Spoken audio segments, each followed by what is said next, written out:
Hey guys, today we're going to be going through my reading journal.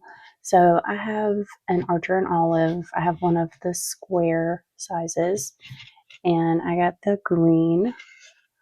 And as you can see, mine is a little bit chunky, and it's just going to get a little chunkier as the year goes on. Is that a word, or did I just make up a word? Anyways, so let's get into it. Okay, so first up, I have what's usually the title page. And I couldn't do the cover that I originally wanted to on this page because it already has writing. So I just put some scrapbook paper over it and cut this out of scrapbook paper, put some stickers on it. My favorite thing about this page are the stickers that my kids made for me. My youngest made me this sticker that says books with a book as one of the O's. And my oldest made me this one that says crazy about books, and it's got a person with crazy hair. I don't know if that's supposed to be me or just a person in general that's crazy about books. And then moving on here, we have what is my actual, title page, because I wanted to be able to do this. So my inspiration for my reading journal was the Mina Lima interactive books with the little things that you can pull out, the tabs, all of that. So over here, we have this pocket that I made. I made this bookmark. I got the idea from Erin Smith here on YouTube, and I made one kind of then realizing that I have a very subjective rating skill, and I kind of didn't really need to put that on a bookmark, but I did. And then here I have my color codes for my Tombow markers so that I can keep consistent colors all through here. So from 1 star down to 5 star, those are my colors. And over here we have my reading goals, which you can see are pretty chill. I would just like to read 100 or more books this year. That's typically my average. I can typically read 100 books in a year, so that's not that much of a stretch. I want to read every day. So far, so good on that. It's been a challenge. Some days it's only been a page or so, but I have done that. And then keep up with journaling. I could probably do better on that goal, to be honest. And then here are just some other kind of goals that kind of go together. So I kind of put them in these little stamp things together. So one thing is I would like to use the library more. I want to take my kids at least twice a month to the library. I figure my husband is off every other Saturday, so we could make that like a little family trip, and I think that would be nice. And then also I want to utilize Libby and other free resources. So I also want to read more physical books, and I keep seeing every year where people read their high-end books, and I want to do that. In the past few years, I've had so many ebooks that I haven't really been able to do that. And so I want to read as many physical books as I can to be able to do that, because I think that's pretty cool. Also, I want to clear my bookshelves of books that I already own and have not yet read. You guys saw on my bookshelf, I have a lot of those. And so far, I'm just buying more books and adding to it, but yeah, it is what it is. I also want to finish what I'm calling my series and author backlogs, and I'll show you that here in a minute. And then these are like my challenges that I'm doing this year. My friend Alana over at Really Alana is doing a plots and plans bingo. So that could be reading, or it could be planner pages, because she runs a planner channel here on YouTube. So I'm also doing a 25 and 25 bingo with books that have been sitting on my bookshelf. I'm also doing the Buzzwordathon by BooksandLala, and I'm doing the Magical Readathon by Book Roast. So you'll see all of that in here. And this is a map that I pulled out of an old book that I had multiple copies of. And you'll see I've utilized more of those pages in here. It was an old falling apart copy, I promise. So moving on, title page. This has to be my favorite spread in the whole thing. Most reading journals, I think, nowadays have bookshelfy or whatever, but this is my take on an interactive one because the shelves fold out and I can like add more if I need to. I doubt that I'll need to, but if I need to, I can just tape that right here and it could have additional fold outs. And my favorite part is that I have my own rolling ladder in my library in my reading journal. When I did this originally, I just did the paper and it did not want to move, so I had to laminate it to sturdy it up. I thought about putting something behind here and cutting out the plastic because it is a little bulky, but so far I'm just gonna leave it. I really like how this turned out. Now we have my series tracker and backlog authors.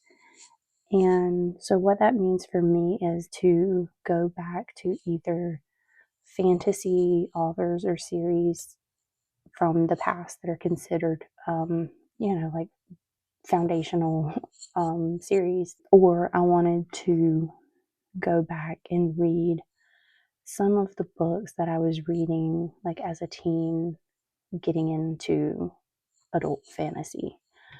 Um, so, I have like David Eddings and Terry Brooks and Anne McCaffrey, Mercedes Lackey, authors like that are classic fantasy authors that I want to go back and read those.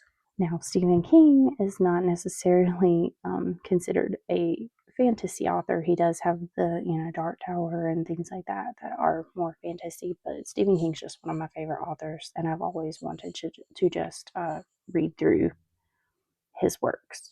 So the way that I set this up is each one of these has this little booklet thing that I made out of scrapbook paper, and I folded up these little envelopes so that once I finish the books for that author, I can just kind of fold this up and put it in the envelope and seal it up, and then I could do that for all of the authors that I'm wanting to read. So next up we have my dragon hoard, which is not very up to date. Here I was putting in all of the books that I purchased, and that was kind of the point of it, was to see how much I spent on books. By the end, this is a spread that I probably will not be continuing next year because I buy a lot of books, which, I don't know, maybe next year if I'm not buying as many books, it wouldn't be that big of a deal, but I do love the idea of the dragon hoard. And these puffy stickers I actually got from Dollar Tree. So I just went on Canva and did the AI feature. I do think you have to have the paid version to access that, but it just did like a dragon with a hoard of books, and that's the picture that I liked the best. So I printed it and kind of tore it out so it wouldn't have super straight edges, and then I put these puffy stickers from the Dollar Tree. So I like how the spread turned out, but I'm not using it like I should. Like, to update that, I would have to go back and put in a lot of books. I've got a lot of books. Next up, we have the Dungeon of DNFs. I am notorious for not DNFing a book, even if I'm not having a good time. It doesn't happen very often, and I feel like when it does, I'm like wasting my time, or I need to finish it because I've got a goal to read this many books, and I know that's dumb, but I push through and I finish it. But maybe this will help me to actually DNF books that I don't like. So some more of those puffy stickers, and then this door actually opens up, and then I can write that in here. that turned out. Maybe I'll actually use it. Next up, I have my 2025 reading challenges, and I just did some Dutch tours here. So this is my 25 in 2025 bingo, where I have 25 books that have been sitting on my shelf, and every time I read one, I'm going to peel the washi tape off, and then I'll put the cover over here. So the reason I did this, and I got the idea from someone here on YouTube. I'm not going to say who it, I think I know who it is, but I'm not going to say it in the moment. I'm just going to pop it up on the screen here, just in case I am thinking of the wrong person. But I will pop that up on the screen and I'll link their video below. I thought this was a genius idea because, if you're doing like a regular bingo where you have this filled in, you can decide, when you're getting a bingo. And this just makes it a little bit more game-like, where I don't know if I'm, going to get a bingo by pulling these things. And then I thought it would be fun to like maybe do like Dutch Bros or something whenever I got a row. And then when I get a blackout, maybe a little book shopping spree. I don't know.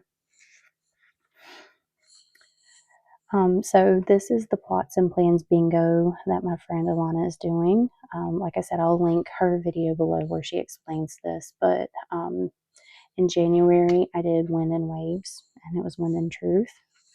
And then last month, I did Blast from the Past with The Extraordinary Disappointments of Leopold Berry. Over here, I have the Buzzwordathon challenge. I wasn't quite ready to have those bright colors with the rest of it. So I put these in little book covers. And so far for January, Wind and Truth satisfied both of these because Truth and Lies was the buzzword. And then a pattern on the cover was the cover challenge.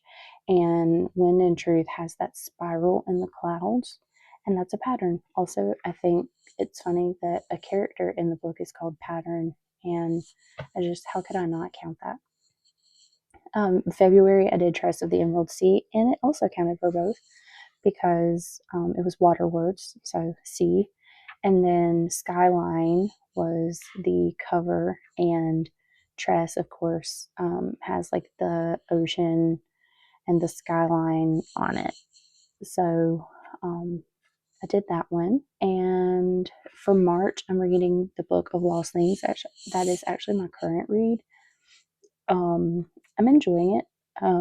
It's quite violent for a young adult book because I'll have to look further into that, but I thought it was young adult, and it's very graphic and very violent. There's a lot of dying in it. Not that I'm not enjoying it, but it's definitely not one that I am putting on in the car where my kids can hear it because I don't want them to have nightmares. Anyways, I'm also doing the Magical Readathon, and I decided to actually backtrack a couple of years to when they did the Novice Path, and so I have that in here. And I'm doing this one because the way that this originally went is as you went along. I know that's hard to see because it's tiny. As you went along, there were questions, and then depending on how you answered the questions at the end, you were kind of sorted into your guild. And instead of picking my own, I wanted to have that experience, and so that's what this is. So far I have made it to the Mist of Solitude, so now I have to read a standalone. So that's my hang up right now, is everything that I've read has been part of the series pretty much, except for Tress, and I didn't want to count that twice. Then the Adventures in Aldia 2025 game board. So this is the like year-long readathon. So you have these prompts in here. Again, I know that's tiny, but I wanted to be able to keep it in the little pocket here. So I started all of the prompts started with pick a 2024 release. So I did that with Wind and Truth.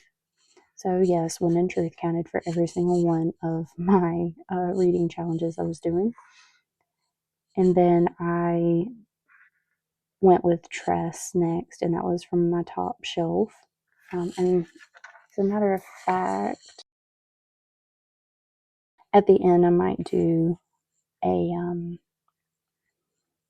spread to go along with this, but I did not do one yet. So I'm just going to keep track of the books kind of over here on the side that I did. So, and then I'm keeping track on the game board. I'm just drawing a line to show my path.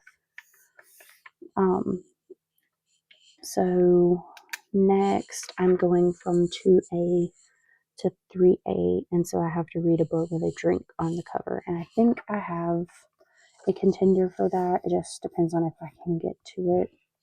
I might have to pick something else because it is going to be a buddy read.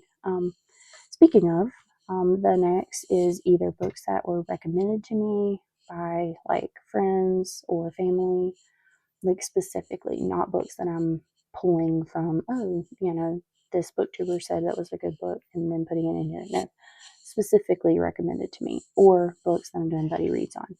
So far, The Extraordinary Disappointments of Leopold Berry is here. And I was not going to do this, which is why it's not earlier in the journal.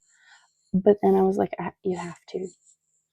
And you have to do the little pixel thing. So this is my 100 book tracker. And I'm coloring it in with the colors that I get.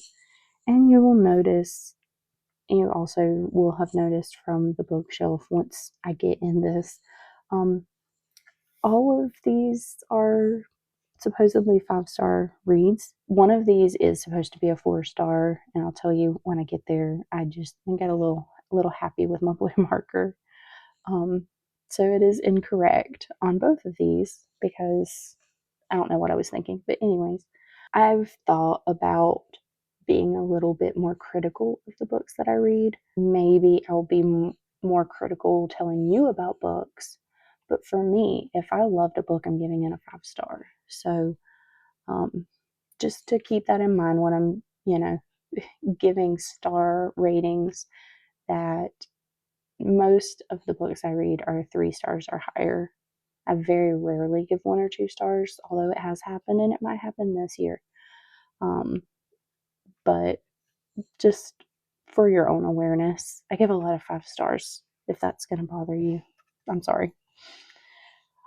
Next up, we have the Book of Books, which is where I'm writing down books that I see or hear about, like on other booktube channels or something like that. Then I'm like, oh, I'd like to get to that eventually. And some more of those puffy stickers. So far, I've only got like one thing written in there because I haven't really been writing in it, but eventually I will come back to this. I also need to fill out this year at a glance spread for February.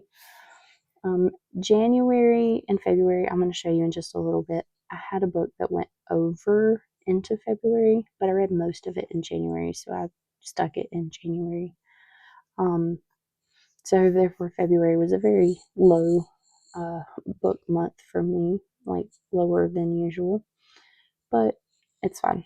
So in the month of January, I read 3,782 pages. I read 6 books.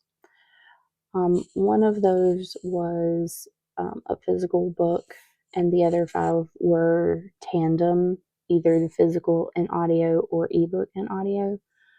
And then in February, I only have 3 books to add to that. I know, but it is what it is. It's a short month, anyways, and I have so much going on. Okay, so then we come to the first monthly spread. So what I did or decided that I was going to do was do like a calendar spread so that I could keep track of what book I was reading when. And as you can see so far, I've pretty much been reading one book at a time. I kind of go back and forth on that. Some years I'm reading a physical book, an audiobook, and an ebook all at the same time. But for now, this is where I am. Everything I read in January was 5 stars. 3 of them were Sanderson, and so far, Brandon Sanderson has not written anything that I have not given 5 stars to. Fourth Wing and Iron Flame were rereads for me. The thing that I really enjoy about the Empyrean series is the little breadcrumbs that get dropped along the way that you don't really notice on your first time through. You can pick up when you go through and reread. And as somebody that wants to eventually write books, I can really appreciate that, because that's tough. It's tough to go in and add in those clues without giving too much away and it being obvious or, whatever. So for me, I really enjoy the Fourth Wing series. And I can't wait for the next one to come out. My sister and I have had many, many discussions on theories about what's going to happen next. And I think it's just a fun time. The last time I can remember doing that with her and my mom was for Harry Potter, waiting on the Harry Potter books to come out and our theories about what was going to happen next. And so when a series does that and I can have those moments with friends and family, like connecting over a story, I think that's really special. And so that's what I like about Fourth Wing. So if you don't want spoilers, you might not want to read this page too closely, because this is kind of like my reviews of these books. And there might be some spoilers in there. There may also not be.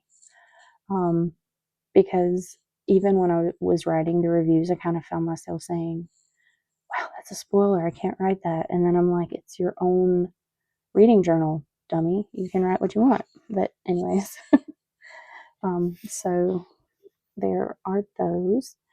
Then I kind of got to the point where I had one more book and a wrap up. I decided that When in Truth could have its own page. And then I just did the January wrap up over here. And the reason I flip flop these is because I actually finished When in Truth in February. So over here, I just did a little quick wrap up. I love stats, although it was a little pressed for time, so I didn't do anything too crazy. So 6 books, how I read them, how many pages, the genre, and then my favorite read for the month. And then February, so I kind of did the same thing. Like I said, I finished When in Truth the first few days in February. And then, as you can see, it just took me forever to finish books this month. So I only did get those 3. I have to finish creating the spread. I have to print the picture for Tress, and I'll put it right here. So this is the one that I put 5 stars. Really and truly, I gave it 4 stars, but I was just on a roll with 5 stars, so I kept going. But I am very excited for book number 2 in this series. It was very good. So I guess it's not that big of a deal that I said it was a 5 star.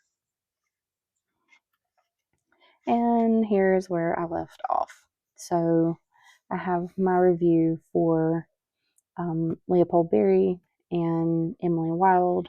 And then I was like, well, my favorite book, I did a full page spread, so I can do the same thing here. Well, then I kind of didn't think about the fact that if I do a wrap up, then I'm going to start the month on an odd page. So I don't know. I don't know if I'm going to try to stick my wrap up down here, do like a half page in my wrap up. I don't know how I'm going to do it. But that is it. That is my reading journal currently. And I think what I will do is once I decide how I'm going to start March, I will record a video setting up my March spread, because I have a really fun idea, and I'm going to give you a hint. Let me see.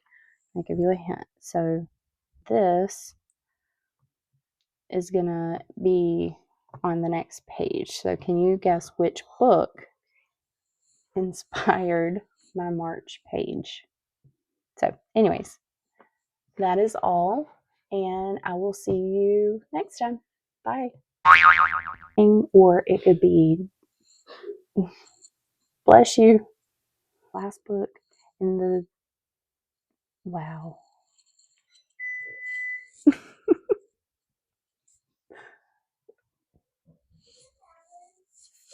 The power went out for a minute. It's back on now though.